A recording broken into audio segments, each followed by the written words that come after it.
খাবো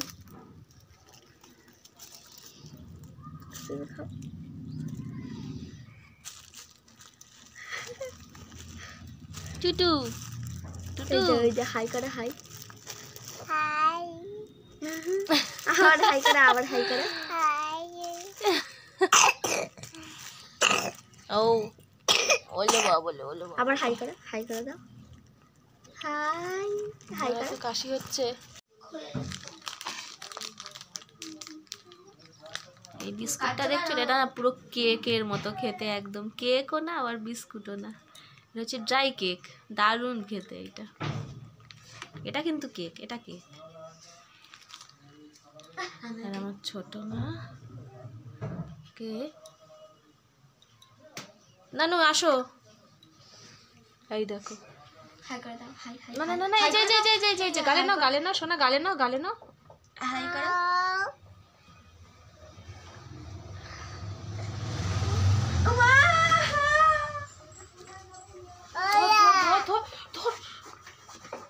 দেখা যাচ্ছে তো হ্যাঁ একটু ভালো করে দেখি ওর কাজ কর। নমস্কার বন্ধুরা, সবাই কেমন আছেন? আশা করছি সবাই খুব ভালো আছেন। ওয়ার্ল্ড অফ দেবশ্রী নতুন একটি ব্লগে আপনাদের সবাইকে স্বাগত জানাচ্ছি। আজকে শুরুটা একটু অন্যরকম করে করলাম। মেয়েরা ঘুম থেকে উঠেছে, ওদেরকে দেখালাম। আজকে মেয়ের স্কুলে যাওয়া নেই, যে আমার ওঠার আগে কিন্তু মা এই তরকারি করে রেখেছে, আলুর তরকারি করেছে, খুব সুন্দর হয়েছে তরকারিটা খেতে। আর এই যে আটা মেখে রেখেছে, রুটি করব। আমি নামার আগেই হচ্ছে মা তরকারি সব করা হয়ে গেছে টিফিনের আর কি। আটা মেখে রেখেছে, আমি রুটি করব। আর এখানে মেয়ের জন্য ডালিয়া করছি আর কি। একটু সবজি দিয়েছি, সব রকম সবজি, আলু মটরশুঁটি, তারপরে বিন কড়াই সব কিছু দিয়ে, টমেটো সব কিছু দিয়ে একটু ডাল দিয়েছি, দিয়ে একটু ডালিয়া বানাচ্ছি ওর জন্য। আর এখানে মা এই যে ব্রকলি, শিম আর পেঁয়াজ কলি কেটেছে, এটা মার জন্য ভাজা হবে। এটা হচ্ছে মা রুটি দিয়ে খাবে, মা তো আলু তরকারি খাবে না, ওই জন্য মার জন্য এটা ভাজছি। এইটা দিয়েই হচ্ছে একটু পেঁয়াজ দিয়েছি আর গোটা শুকনো লঙ্কা ফোড়ন দিয়েছি। পেঁয়াজ দিয়ে ভাজলে কিন্তু ব্রকলি খুব ভালো লাগে খেতে। আর এই যেখানে আমাদের পালং শাকগুলো দেখুন বেশ বড় বড় হয়েছে। এর থেকে বেশি কিন্তু বড় হবে না, এটা ছোটো জায়গার মধ্যে করা তো, একদম ছোটো একটুখানি জায়গার মধ্যে, বেশি মাটিও নেই, মোটামুটি হয়েছে। যতটুকুনি হয়েছে ততটুকুনি অনেক আর কি। আর এই গাঁদা ফুল গাছটা শুকিয়ে গেছে, এইদিকে যেটা বড় বড় থোকা হয়েছিল সেই গাঁদা ফুল গাছটা শুকিয়ে গেছে। আর এই দিকের গাছটা কিন্তু আছে, এই যে 3-4টে কুড়ি এসছে, এগুলো আবার ফুটবে। ওই গাছটা কিন্তু শুকিয়ে গেছে। এই যে রুটিগুলো এখানে আমি বানিয়ে নিয়েছি, সকালের টিফিন রুটি আর আলুর তরকারি, আর মার জন্য ওই যে ব্রকলি, পেঁয়াজ কলি, শিম ভাজা। এই হচ্ছে আজকে সকালে আমাদের টিফিন। আর মেয়ের জন্য এই যে রুটির একই, ওই আলাদা আর কোনো মাখিনি ময়দা টয়দা, ওই আটাতেই রুটি না করে ওকে একটু পরোটা ভেজে দিচ্ছি। পরোটা দিয়ে ওই আলুর তরকারি দিয়ে ও খেয়ে নেবে। এরকম ও বাড়ি যদি থাকে তো ওর স্কুলে যাওয়া হয়নি অ্যাকচুয়ালি আমার জন্য, কারণ আমি অ্যালার্ম দিয়ে শুই, অ্যালার্মটা বেজেছে, উঠেছে, অ্যালার্ম বন্ধ করেছি, কিন্তু আবার একটু উঠছি করে একটু শুয়েছি, ব্যাস ওই আমি ঘুমিয়ে পড়েছি, একদম ঘুম ভেঙেছে। তখন ওর স্কুল যেতে মাত্র 15 মিনিট বাকি, বাট অত তাড়াতাড়ি তো ওকে রেডিই করতে পারবো না আমি, ওই জন্য আর পাঠালাম না। থাক ঠিক আছে, পড়াগুলো নিয়ে নেবো আমি ফোনে, ওই জন্য আর পাঠানো হয়নি আজকে। কারণ ওর খেতেই তো প্রায় আধ ঘন্টা লেগে যায় ওই হাফ গ্লাস দুধ খেতে, ওই জন্য কিছুতেই আর পাঠানো সব অনেক লেট হয়ে যেত, ওই জন্য আর উঠলামই না। একদম চোখ লেগে গেছিলো আজকে, ওই জন্য উঠতে পারিনি ওকে, ওই জন্য স্কুলেও পাঠানো হয়নি আজকে। আমার জন্য স্কুলটা কামাই হয়ে গেল। এই শীতের সময় এক জ্বালা। এখানে হচ্ছে মূলো শাক ভাজা হচ্ছে, মূলো শাকটা মা কেটে দিয়েছে আগেই। মূলো শাক একটু সর্ষে আর শুকনো লঙ্কা ফোড়ন দিলাম, কিন্তু মা পেঁয়াজ আর রসুনটা কেটে দিয়েছে, আমি আগে দেখিনি, নাহলে আমি দিতাম। আমি সবসময় মানে ওই শুকনো লঙ্কা আর গোটা সর্ষে ফোড়ন দিয়েই করি আর কি। তো মা আবার আজকে ইচ্ছা হচ্ছে পেঁয়াজ রসুন দিয়ে খাবে, বলছে ভালো লাগে খেতে, তো আবার পেঁয়াজ রসুন পরে ভেজে আর ওর মধ্যে মিশিয়ে দিয়েছিলাম, শাকটা একসাথে দিয়ে আবার একটুখানি ভেজে নিয়ে মিশিয়ে দিয়েছি, বেশ ভালো লেগেছিলো খেতে। আর এখানে মাছ নিয়ে এসছে, মাছগুলো আগের দিনের আনা ছিল, ফ্রিজে ছিল, ফ্রিজ থেকে বার করে যে মা কেটে দিল, দিয়ে নুন হলুদ মাখিয়ে দিয়েছে। আমি এখানে রান্না বসিয়ে দিয়েছি। এখানে অনেক 3 রকমের মনে হয় মাছ আছে, ভোলা মাছ আছে, আরও কী সব আয়লা মাছ ফাছ আছে, সব নোনা মাছই আর কি এগুলো। ছোটো মাছ জন্য ডিম করে দেবো, ওই জন্য নোনা মাছটা দেবো না, ও যেহেতু ঠান্ডা লেগেছে খুব। বড়ো মা খাবে, সর্ষে দিয়ে হবে এটা, তো বড়ো মাকে খাইয়ে দেবো, ছোটোটাকে দেবো না। ওকে একটু ডিম সিদ্ধ করে দিলে ও খেয়ে নেবে। মাছগুলো এই যে ভাজা বসিয়ে দিলাম। এই মাছগুলো গোটা এবারে কাটলে একদম ছোটো ছোটো হয়ে যাবে এই মাছ, ওই জন্য এগুলো গোটা রাখা হয়েছে। আর 1-2 মাছ বড়ো ছিল, সেগুলোকে কেটে দেওয়া হয়েছে। এই যে মাছগুলো ভাজা আমার হয়ে গেছে। এই মাছগুলো একটু ভালো করে কড়া করে ভাজতে হয়, তা নাহলে ভালো লাগে না।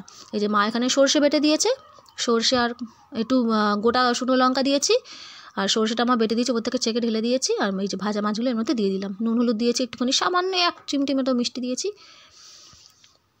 একটু টেস্টটা ব্যালেন্স হয় যে কোনো জিনিস, একটুখানি 2-4টে দানা যদি দিয়ে দেওয়া হয় না, বেশ ভালো লাগে খেতে।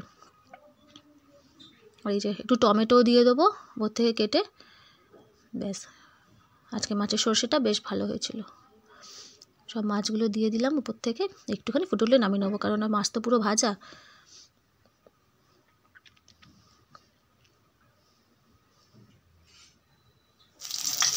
এই যে বেগুনগুলো এখানে আজকে ভেজে নিচ্ছি। এই বেগুনগুলো হচ্ছে আলাদা ভাজা, মানে এইগুলো হচ্ছে মাছের জন্য ভেজেছিলাম। আর এখানে হচ্ছে না আর কি অনেকগুলো বেগুন কেটেছিল, তো ওই বেগুনগুলো সবগুলো আর কি মাছের মধ্যে দিইনি, অর্ধেকটা রেখে দিয়েছি, অর্ধেকটা রাতে রুটি দিয়ে খাওয়া হবে বলে। শুধু বেগুন ভাজা দিয়ে খাবো, মানে সরষে দিয়ে রুটি অতটা ভালো লাগে না সরষে দিয়ে মাছ দিয়ে, তো অর্ধেকটা এর মধ্যে ভেজে এই যে দিয়ে দিলাম। উপর থেকে একটু টমেটো দিয়েছি। এই সরষের মধ্যে বেগুন দিলে কিন্তু বেশ ভালো লাগে খেতে, বেগুন টমেটো। আর এখানে পেঁয়াজকলি আর আলু হচ্ছে ভাজা হচ্ছে। এই হচ্ছে আজকে রান্না। এই যে মাছটা আবার একদম হয়ে গেছে, এবার নামিয়ে নেবো। একটু গ্রেভি থাকবে, নামিয়ে নেবো। এই মাছটা কিন্তু ঝালও খুব ভালো লাগে, পেঁয়াজ আদা রসুন দিয়ে যে ঝালটা হয় সেটাও কিন্তু বেশ ভালো লাগে। এই যে দেখতে কিন্তু দারুণ হয়েছে, খেতেও বেশ ভালো হয়েছিল। এই মাছ অতটা খাই না, কিন্তু আজকে একটু খেয়েছিলাম, 1 পিস মতো খেয়েছিলাম মোটামুটি। এই মাছটা অতটা আমার ভালো লাগে না।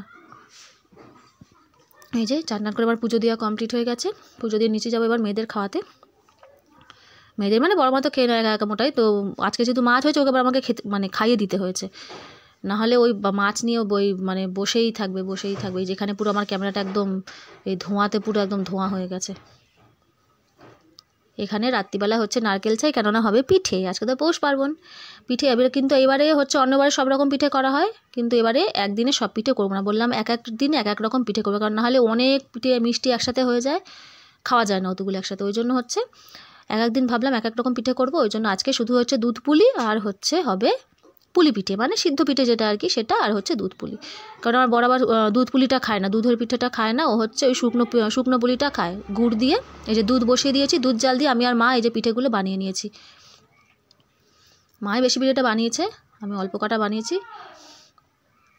এই যে দুধের মধ্যে দিয়ে দিলাম সবগুলো একসাথে, এর মধ্যেই ফুটে উঠবে, আলাদা করে আর সিদ্ধ করে দুধের মধ্যে দিতে হয় না। দুধ জাল হবে আর কি, একদম কমিয়ে দিয়েছি আঁচটা। আর আগে মিষ্টি মানে দিতে হয় না, এটা মার থেকে আমি শিখেছি। মিষ্টিটা দেবে পরে, মানে পিঠেগুলো সব দিয়ে নিয়ে পরে মিষ্টি দেবো। আর এর মধ্যে কিন্তু অল্প সামান্য একটু সুজি দেবো, সুজি দিলে কিন্তু বেশ খেতে ভালো হয়। যারা কোনোদিন সুজি দিয়ে খাননি দুধ পুলি, অল্প একটু সুজি দিয়ে করে দেখবেন, দারুণ হয় খেতে টেস্টটা। এমনি দুধ পুলি যেরকম খেতে তার দ্বিগুণ টেস্ট হয়ে যাবে, দারুণ হয় খেতে। আর এটাতে মা হচ্ছে চিনি দেয়নি, দুধ পুলিটার মধ্যে দিয়েছিল হচ্ছে পাটালি, যেহেতু পাটালি এনেছিল, পাটালি দিয়েই আর কি নারকেলটা ছাই দেওয়া হয়েছে, ওই জন্য পাটালি দিয়েই এই ইয়েটা করা হবে, আরও বেশি টেস্ট হয়। ওই গুড় দিলে না, চিনির থেকে ওই যদি পাটালি দেওয়া হয় না, ওটা সুন্দর গন্ধ হয়। এই যে দুধ পুলি কিন্তু একদম আমাদের রেডি এখানে। এই পিঠেটা কিন্তু খুব প্রিয়। আর এই যে এখানে হচ্ছে বসানো হয়েছে সিদ্ধ পিঠেটা দিয়ে, তার উপরে নোড়া চাপা দিয়ে দিয়েছি, যাতে ভাপটা আর কি বেরোতে পারে।